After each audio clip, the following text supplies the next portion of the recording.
Hello again, YouTubers. This is another episode from Chase the Traveler, coming to you from Japan. So today, what we are going to talk about is crime and punishment. Basically, crime when it comes to foreigners. And foreigners over here do commit crimes. They do get arrested. They do get incarcerated. Usually they get separated with other Japanese prisoners, but foreigners over here definitely do commit crimes. So let me start out with when I first got to Japan. When I first got to Japan, like I said, I didn't know anyone. I didn't know anybody. Of course, there were foreigners here before me that were trying to school me on what Japan was like, blah, blah, blah, ta, ta, ta. And of course, I paid attention to a few people. And of course, I wanted to be independent, so I didn't always listen to everybody. But basically, when I first got here, there was a guy that a lot of people were talking about. I mean, rumors were like spreading around him. And this was a kid from Nigeria. He probably wasn't much older than me. He probably was about my age. I don't know. I didn't really get into it that much with him. I didn't really know him that well. But I saw him at the clubs hanging out. But apparently, he had been arrested from, just a rumor mill. He never told me that himself. But just a rumor mill or just a rumor surrounding him. People that I knew told him, well, yeah, he had been arrested for rape. And I'm like, what, rape? So, again, at that age, I was young. I didn't really think too deeply about it, but, he was just running around. So I was like, oh, okay. Well, he's, again, I didn't think too deeply. I didn't avoid the guy. I didn't I went out, I saw him, and I'm sure that when he went out, he saw me. So, basically, the story goes like this. He met a girl at a bar. And once he met that girl, they went to a hotel, which she paid for. She paid for the accommodation. And, they did whatever they had to do. And all of a sudden everything is over. But then I think like 2 or 3 days later, from what I hear through the grapevine, now I didn't confirm this or he didn't confirm this, but he told somebody that I knew. So that person that he told that I knew told me what he had said. So once he, 2 or 3 days later, 4 days later, all of a sudden the police show up at his door for rape. So now he was arrested. He was thrown in jail for a little bit, and and the process started. Now, this was like a rich Nigerian kid. He was working for a Japanese trading company. His father had known a Japanese businessman in Nigeria, and I think they did business with each other.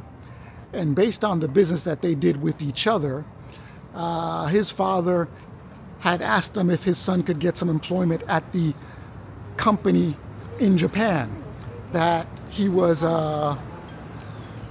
that the guy that was doing business with his father was where he was working at. I think the company's name was Nisho Iwai or something. It was a pretty big company.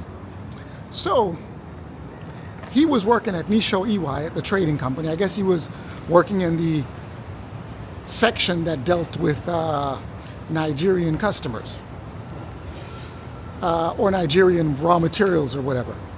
So anyway, let's get back to what happened.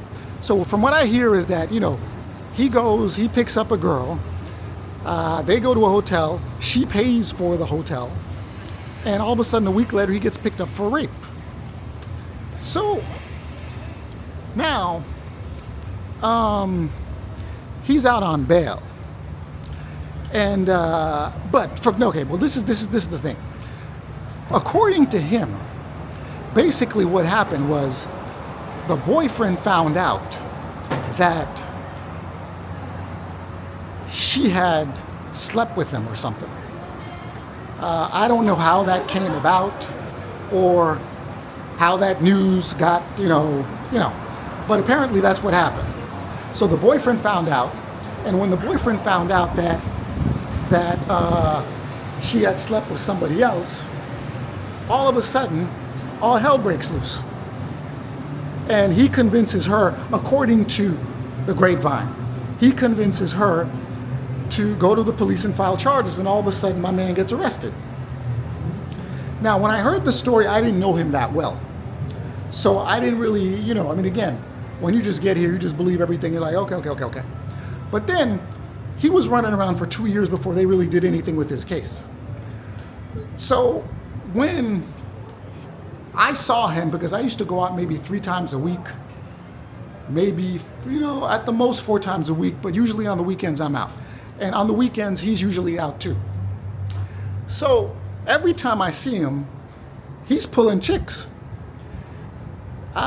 He's not having, any trouble getting the ladies.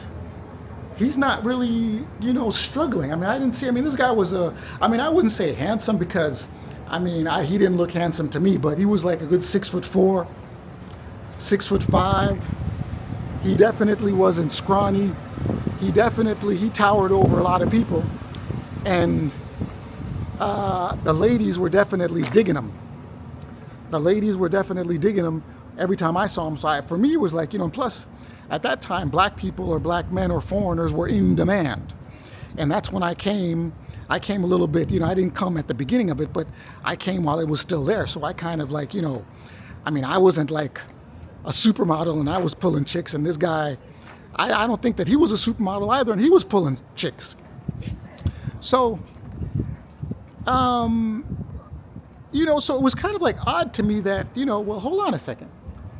How did he get involved in this mess? But for me also, it didn't look like he was under any kind of constraints or disabilities, because he was just basically running around. He was basically running around Japan during the time that I guess his case was going on or whatever. So pretty much, he looked like everything was normal. He was out there dating girls. Girls didn't really have a problem dating him either. And so for me, it was kind of like a bit weird. Another thing is that I remember one time he had met these 2 ladies. These girls weren't Japanese. They were from the oceanic part, Australia, New Zealand, that area. And he, in order to go do what he needed to do with the 2 girls that he had to find something to do with one of the ladies. And he knew where I lived, and all of a sudden he knocks on my door and says, hey, you know something? Can you take care of this girl for me? I'll be right back. So he drops a girl over at my place and then comes back in the morning to pick the other girl up. And, these girls, I guess, they were into that kind of stuff. They wanted 2 black guys. So for me, it was kind of like, how did this happen? Because I don't see this guy having problems getting girls. So why is he in this mess? But again, he never talked about his case to me, but it was just like in the back of my head. So eventually this guy, after a while, I don't know if it was 2 years or 3 years, he got sent home. We weren't really friends. It was kind of like, when he brought the girls to my house, he kind of like wanted a quickie or something. He wanted something. He couldn't do anything with the other girl there. And, I was very thankful. I was thankful. So again, he got sent back home. I never saw him again. But I heard that he had a Japanese girl here that went to Nigeria to be with him, and they got married, blah, blah, blah, ta. So things like that happen. Now, there are other foreigners out here. I think in one of my episodes I spoke about a guy that came from New York, And all of a sudden, he met up with this girl on an app, and he ended up killing her, dismembering her, putting her in a suitcase, and, you know, they found him, and he is in jail right now, I'm sure. So, foreigners do commit crimes here, but, you know, sometimes, you know, you wonder if they committed the crime, like the guy that I told you before, the Nigerian guy. You know, you kind of wonder, okay, did this guy do this because, did this guy do this? Because, I mean, again, it doesn't look like the guy has any problems getting any girls. And when you see it, the girl paid for the hotel room. And just from seeing the guy in action, it didn't look to me like he did what they accused him of doing.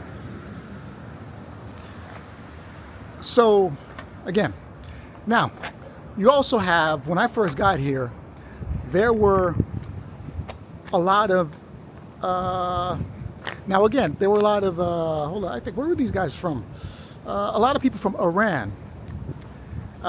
They overstayed their visas quite a bit, and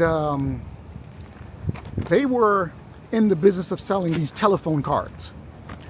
Now, telephone cards are, I mean, pretty much what you have is, back in the day when people didn't have cell phones, in Japan, unlike New York City, you didn't put a dime in the phone booth or a quarter.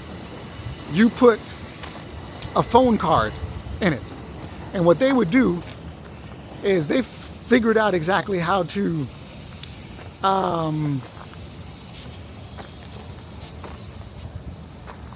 fix the card so that even if you used it, I mean, if you had like 1,000 yen on your card, you know, the machine punches holes into it until you're done.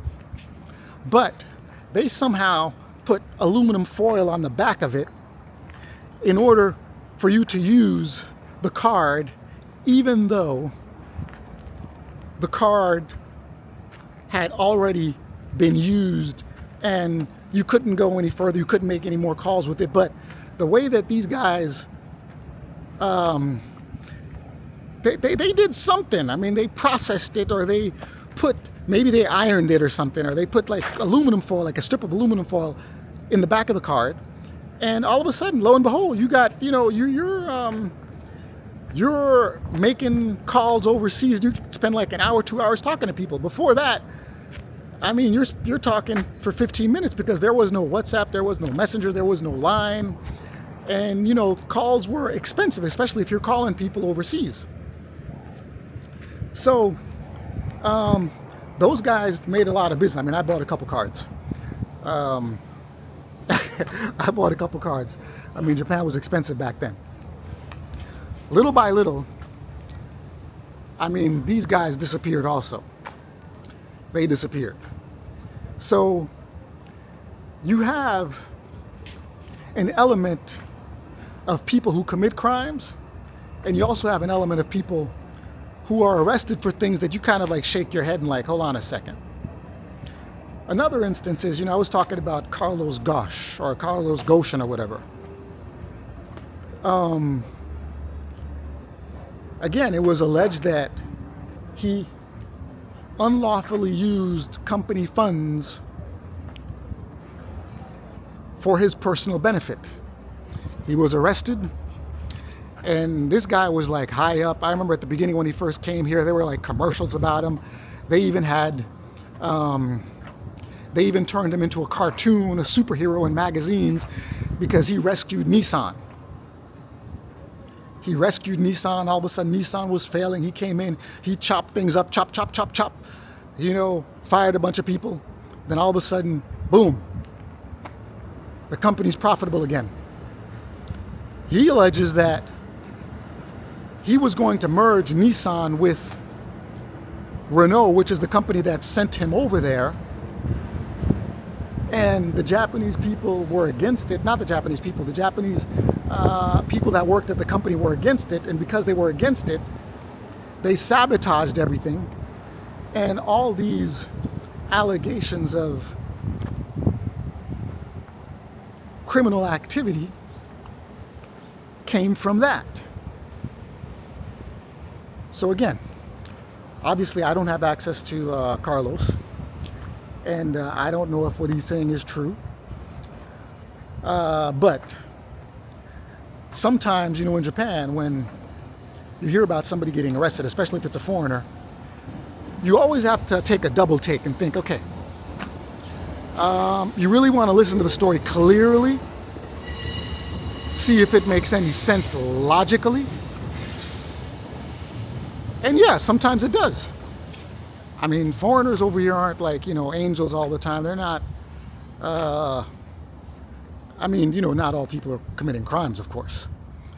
But sometimes, they're accused of things that just doesn't make a lot of sense when you look at the facts. But I'm not saying that everybody's innocent. I don't believe that. But you really gotta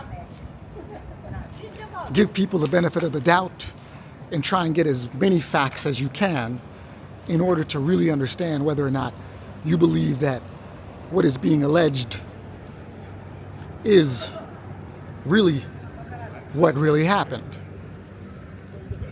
So you also have instances of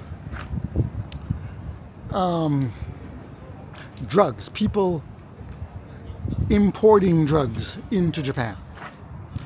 Because again, getting drugs in Japan is tough. It's not easy. You really have to go through hoops.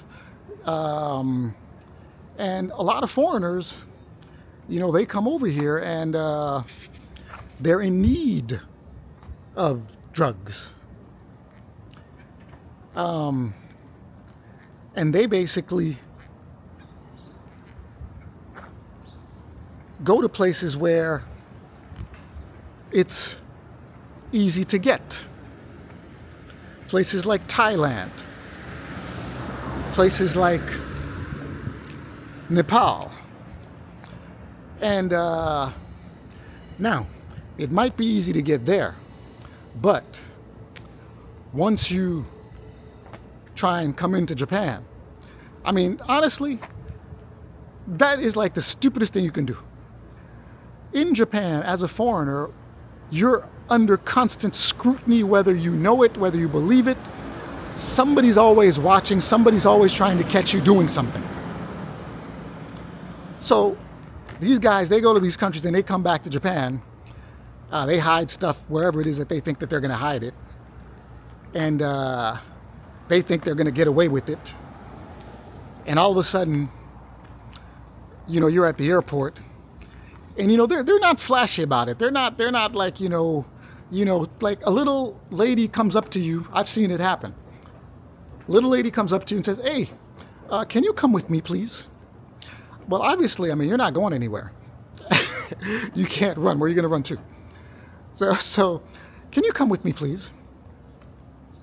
And go to and they take you into a back room. Now, the reason I know that they take you into a back, I had a situation once where I was taken into the back room. And the reason for that is because they thought that I had something. I didn't. I'm still in Japan. If I did, I wouldn't be here. But the thing is, I was in a new business. I was basically buying handbags and wallets in outlet stores in America, and I was selling them in Japan. So my suitcase got a bit heavy, and instead of what I did is I ripped my coat because I wanted to put everything in. I wanted to fit everything in. I ripped my coat and I put a couple of wallets inside the lining of my coat, and that looked like drugs to them. So when at the airport, I think the airport in America notified them and said, "Hey, something, we can't stop this guy, but check him out." So when I got to the airport, it was like, they didn't even x-ray. They said, "Oh, can you come with me, please?"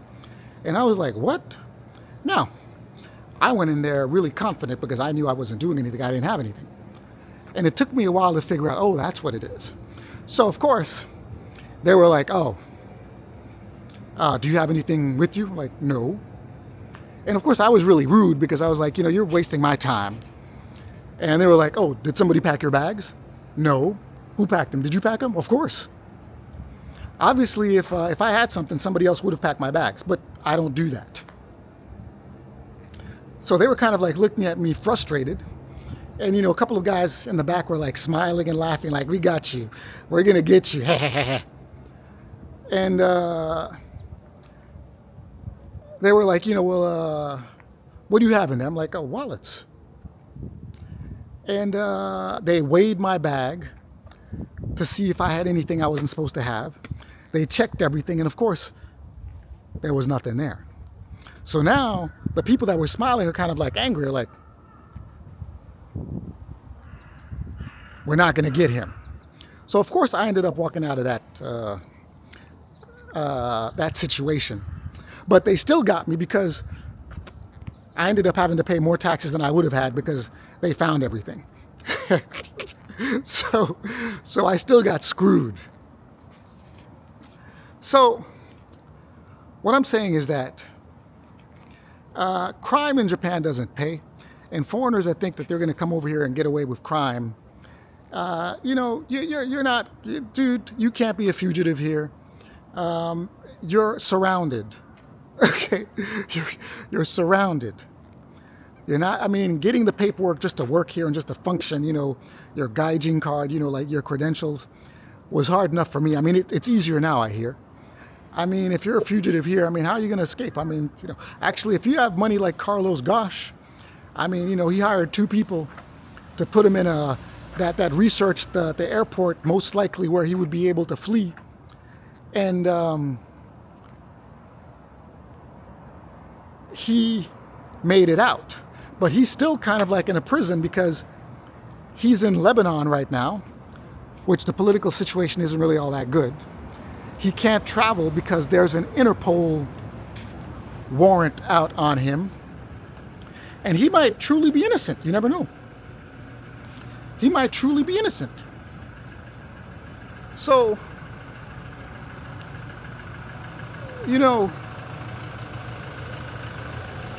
like I said, crime over here doesn't pay. Foreigners do commit crimes. I had, my one last story. I had a friend, guy I knew, so I won't mention his name. He went to Thailand and decided that he was going to buy something there and bring it back here. I think he's lucky that they didn't catch him in Thailand because they could have given him a death penalty. So he went to Thailand, was able to leave Thailand with whatever it was that he had, but got caught up in the airport here. Now, he did not walk out of the airport like I did, because obviously he had something. And now this was a guy that had been in Japan for 10 years, 13 years or whatever. And he did about 5 years, 6 years. And eventually he was sent back home. He was sent back home. And he was upset because not many people visited him when he was in jail. I don't know what he's doing now. But he's not here anymore. And I remember when I went back my first time, it was a struggle just getting back on my feet. So it was probably a struggle for him getting back on his feet. So the moral of the story is some foreigners do commit crimes over here and think that somehow it's like committing it in their own country. Because in your own country, you blend in more.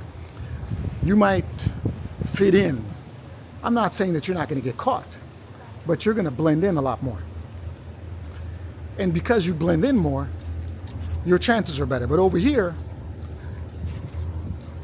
your face is going to get you in trouble. you're not going to blend in. You're not going to get away with whatever it is that you think that you're going to get away with for very long. So don't even try it. Don't embarrass yourself, dude. It's embarrassing. They're sitting out there. You're a foreigner. You're in handcuffs. And all the Japanese people, they're already looking at you. And now they're looking at you even more because they're thinking you did something. Oh my goodness. Dangerous gaijin, you know. All that stuff happens. But anyway, thank you very much. Please like and subscribe. And stay tuned. I have more content coming. And as always, if you really want to know what's going on, I highly recommend that you watch all my videos, because just watching one video is definitely not going to give you the knowledge that you need in order to really navigate in Japan. Because again, you need a certain amount of knowledge to navigate this country, especially if you don't know. And you're going to make a lot of mistakes. You're going to think that you can do certain things that you can't do, and you're going to get in trouble. So again, please like and subscribe. Watch every video to fully understand what I'm talking about, to put context into what it is that I'm saying. Thank you very much. See you again. Till next time, Chase the Traveler, coming to you from Japan.